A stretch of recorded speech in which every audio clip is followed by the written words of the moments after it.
बहुत प्राचीन काल की बात है। एक छोटे से गांव में करवा नाम की एक सती, पतिव्रता और साहसी स्त्री अपने पति के साथ रहती थी। उसका पति उससे अत्यंत प्रेम करता था और करवा भी अपने पति की दीर्घ आयु के लिए सदैव ईश्वर से प्रार्थना किया करती थी। एक दिन कार्तिक मास की कृष्ण पक्ष की चतुर्थी तिथि को उसका पति नदी में स्नान करने गया, किंतु जैसे ही वह नदी में उतरा, एक भयंकर मगरमच्छ ने उसके पांव को कसकर पकड़ लिया। वह दर्द और भय से चिल्लाने लगा, करवा, करावा। पति की पुकार सुनते ही करवा दौड़ पड़ी। उसने बिना एक पल गंवाए नदी में छलांग लगा दी और अपने पवित्र व्रत के बल से उस मगर को एक साधारण से कच्चे धागे से बांध लिया, जिसे कोई भी छोटा बच्चा तोड़ सकता था। ये सब उसका पतिव्रत का बल था। फिर वह दृढ़ निश्चय के साथ यमलोक जा पहुंची और यमराज के समक्ष बोली, हे धर्मराज, इस मगर ने मेरे पति पर अन्यायपूर्वक आक्रमण किया है, आप इसे तुरंत नरक में भेज दीजिए। यमराज ने शांत स्वर में कहा, देवी, मगर की आयु अभी शेष है, मैं नियमवश उसे नहीं मार सकता। तब करवा की आंखों में अग्नि सी चमक उठी। उसने कहा, यदि आप न्याय नहीं करेंगे तो मैं अपने पतिव्रत के बल से आपको ही श्राप दे दूंगी और आपके यमलोक का नाश कर दूंगी। करवा के व्रत की शक्ति और उसके अडिग संकल्प को देखकर स्वयं यमराज भी भयभीत हो उठे। उन्होंने तुरंत मगर को नरक भेजा और उसके पति को पुनः जीवन तथा दीर्घायु प्रदान की। उस दिन से करवा को सतीत्व और पतिव्रता की प्रतीक माना जाने लगा। कहा जाता है कि करवा माता की कृपा से हर सुहागिन के पति की आयु बढ़ती है और उसका जीवन मंगलमय होता है। इसी कारण आज भी महिलाएं करवा चौथ के दिन निर्जला व्रत रखकर चंद्रमा को अर्घ्य देने के बाद अपने पति की लंबी उम्र की कामना करती हैं। करवा माता की कथा हर युग में यह संदेश देती है, जहां नारी का प्रेम और विश्वास अटूट होता है, वहां मृत्यु भी हार मान जाती है। इति शुभम। एक सुप्रसिद्ध कथा है।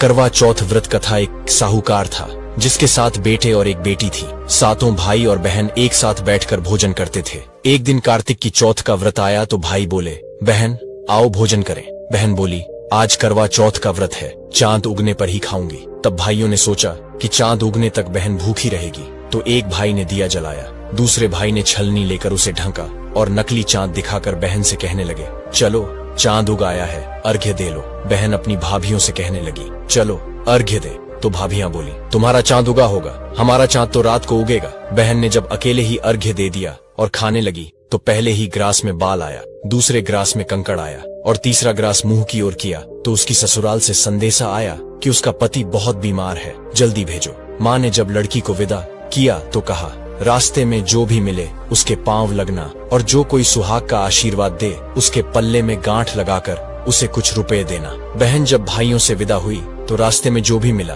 उसने यही आशीर्वाद दिया, तुम 7 भाइयों की बहन हो, तुम्हारे भाई सुखी रहें और तुम उनका सुख देखो। पर सुहाग का आशीर्वाद किसी ने भी नहीं दिया। जब वह ससुराल पहुंची तो दरवाजे पर उसकी छोटी ननद खड़ी थी। वह उसके भी पांव लगी तो ननद ने कहा, सुहागिन रहो, सपूती हो। यह सुनकर उसने अपने पल्ले में गांठ बांधी और ननद को सोने का सिक्का दिया। फिर भीतर गई तो सास ने कहा, तुम्हारा पति धरती पर पड़ा है। वह उसके पास जाकर उसकी सेवा करने लगी। बाद में सास ने दासी के हाथ बची खुची रोटी भेज दी। इस प्रकार समय बीतते बीतते मूंगसिर मार्गशीर्ष की चौथ आई। तब चौथ माता बोली, करवा ले भाइयों की प्यारी, करवा ले। लेकिन जब उसे चौथ माता नहीं दिखलाई दी तो वह बोली, हे माता, आपने मुझे उजाड़ा तो आप ही मेरा उद्धार करेंगी, आपको मेरा सुहाग देना पड़ेगा। चौथ माता ने कहा, पौष की चौथ आएगी, वह मुझसे बड़ी है, उसी से सब कहना, वही तुम्हारा सुहाग वापस देगी। पौष की चौथ आई और चली गई, माघ की चली गई, फाल्गुन की चली गई, चैत्र, वैसाख, ज्येष्ठ, आषाढ़, श्रावण और भादों की सभी चौथें आईं और यही कहकर चली गईं। आगे वाली को कहना। जब असौज की चौथ आई तो उसने बताया, कार्तिक की चौथ नाराज है, उसी ने तुम्हारा सुहाग लिया है, वही वापस कर सकती है, वही आएगी तो उसके पांव पकड़कर विनती करना।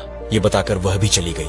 जब कार्तिक की चौथ आई तो वह गुस्से से बोली, भाइयों की प्यारी करवा ले, दिन में चांद उगाने वाली करवा ले, व्रत खंडन करने वाली करवा ले, भूखी करवा ले। ये सुनकर वह चौथ माता को देखकर उनके पांव पकड़कर गिड़गिड़ाने लगी, हे चौथ माता, मेरा सुहाग तुम्हारे हाथों में है, आप ही मुझे सुहागिन करें। तब माता बोली, पापिन, हत्यारिन, मेरे पांव पकड़कर क्यों बैठ गई?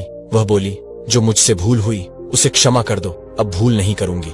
तो चौथ माता प्रसन्न हुई और अपनी आंखों का काजल, नाखूनों, चौथ माता ने अपनी मेहंदी और टीके में से रोली लेकर छोटी उंगली से उसके हाथ पर छींटा दिया। तब वह उठकर बैठ गया और बोला, आज मैं बहुत सोया। वह बोली, क्या सोए? मुझे तो 12 महीने हो गए। तब जाकर चौथ माता ने उसका सुहाग लौटाया। फिर उसने कहा, जल्दी से माता का पूजन करो। जब चौथ की कहानी सुनी और करवा का पूजन किया तो प्रसाद खाकर दोनों पति पत्नी चौपड़ खेलने बैठ गए। नीचे से दासी आई और उन्होंने उन दोनों को चौपड़ पांसे से खेलते देखा।